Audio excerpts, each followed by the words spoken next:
పోలీసుల అదుపులో Johnny master గత 4-5 రోజులు పెట్టి వస్తున్నాం. ఎక్కడ బెంగళూరులో అరెస్ట్ చేశారట, గోవాలో అదుపులోకి తీసుకున్నారట. సైబరాబాద్ పోలీసులు ప్రత్యేకంగా అడిగారు, ఏంటి ఈ జానీ మాస్టర్ అంశాలు ఏంటి? మరొకటి లవ్ జిహాద్ అని చెప్పి మరొక కామెంట్స్ కూడా డైరెక్ట్గానే కొంతమంది సినీ నటులు మాట్లాడుతున్న అంశం. అసలు ఎటు వెళ్తుంది? సినీ నటులు కూడా ఎవరైనా మాట్లాడారా? ఆవిడ కరాటే కళ్యాణి గారు. ఓకే,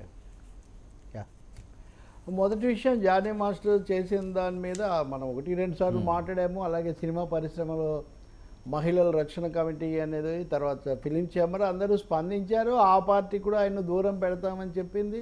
కాబట్టి ఆ జానీ చేసిన విషయంలో ఒక వైఖరి, ఆయన మీద వచ్చిన ఆరోపణల విషయంలో ఒక వైఖరి తీసుకున్నారు.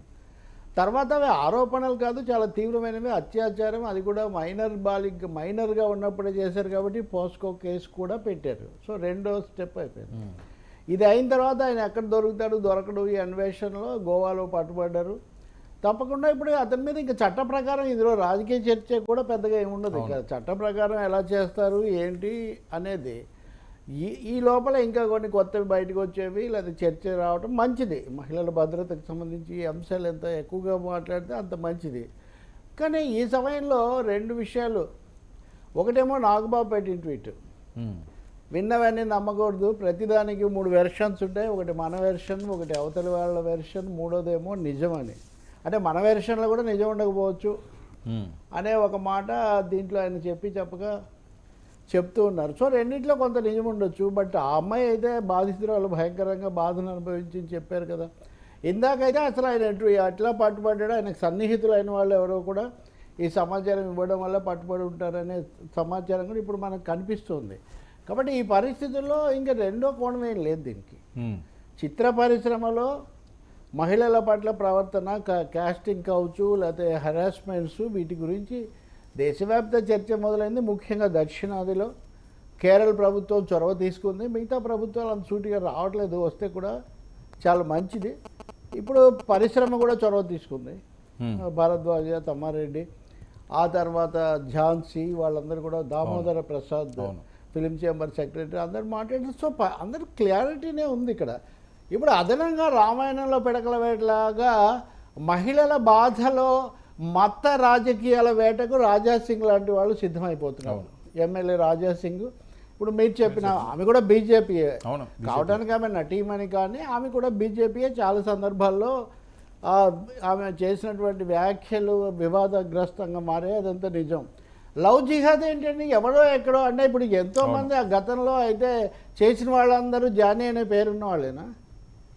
ఇప్పుడు అనేక పేర్లు వచ్చాయి. వాళ్ళందరూ వాళ్ళ మతం ఏంటి, వాళ్ళ కులం ఏంటి చూసి ఆ మతాన్ని, కులాన్ని అన్నింటినీ కూడా అందామా? అసలు జిహాద్ అనే పదాన్ని ఇంత విచ్చలవిడిగా వాడటం ఎలాంటి రాజకీయం అండి? దీంట్లో 2 నష్టాలు ఉన్నాయి. ఒకటి, మహిళల భద్రత మీద ఉండాల్సిన అంశం కాస్త మత వివాదాల వైపు మరల్చబడుతుంది. రెండో సమస్య ఏమో భిన్నమైన మతాలు ఉన్న ఈ దేశంలో ఒక మతం మీదే ముద్ర వేయటం అన్నది కూడా అది ఒక తప్పు సంకేతాలు ఇస్తుంది. నేను ఇంకొకటి కూడా చెప్తున్నా, మొన్న నిమజ్జనాల సందర్భంగా చర్చలో ఈ డీజేలు అనేవి భయంకరమైన శబ్దంతో వాడడం ఇదంతా చేస్తుంటే ఆ చర్చకు వచ్చిన మిత్రుడు, అతని పేరు కూడా నాకు గుర్తుంది, ఇది కల్చరల్ జిహాద్ అంట. అవును, ప్రతిదీ జిహాద్. కల్చరల్ జిహాద్ అంటే ఏంటండి? ఈ దేశంలో అత్యధికులం మేమున్నాము అని చెప్తుంది కదా ఆర్ఎస్ఎస్, లేదా హిందూ దేశమే కావాలి పద్ధతి అంటే వాళ్ళకి అంత ఏమి చేతకానట్టుగా వాళ్ళు ఉన్నారా? అంటే వినాయక నిమజ్జనం పందిని మీరు పెడతారు, విగ్రహం మీరు పెడతారు, నిమజ్జనం మీరు చేస్తారు, కానీ మధ్యలో ఎవడో వచ్చి జిహాద్ చేస్తుంటే అసలు ఆపలేనంత అసహాయ స్థితిలో ఉన్నారని చెప్పి మనం భావించాలా?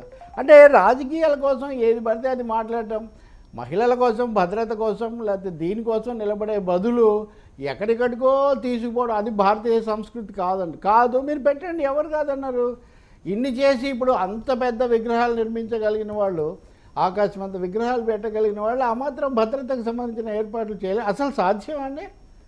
ఒక మతానికి, పెద్ద మతానికి చెందిన వాళ్ళు ఇన్ని లక్షల మంది ఉన్నటువంటి దాంట్లో కొద్దిమంది ఉగ్రవాదులు వస్తే వేరే విషయం, కానీ మామూలుగా ఎవడైనా జ్వరపడి చేయటం అనేది సాధ్యమా? భద్రతా ఏర్పాట్లన్నీ అందుకే కదా. కాబట్టి జానీ వివాదంలో కల్చరల్ జిహాద్ అనే మాటలు తీసుకురావడం చాలా కుట్రపూరితమైనటువంటి వ్యవహారం. ఇది మరింత పెనం మీద నుంచి పొయ్యిలోకి పడేసి మళ్ళీ మహిళలకు అన్యాయం చేయడానికే దారితీస్తుంది. రాజకీయంగా దీన్ని చూడడం రాజా సింగ్ ఎన్నిసార్లు ఎన్ని చిచ్చులు పెట్టి ఆయన్ని ఎన్నిసార్లు ఆంక్షలు నిషేధాలు పెట్టినా ఆయనలో